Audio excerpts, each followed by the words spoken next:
తోటకూర అంది కదా.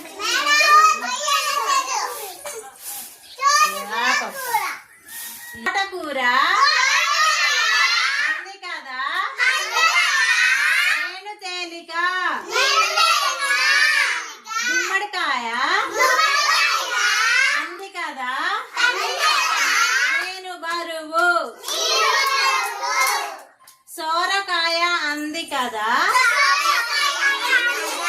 నేను లావు. ములక్కాయ అంది కదా. నేను సన్న. చిట్టి మిరప అంది కదా. నేను పొట్టి.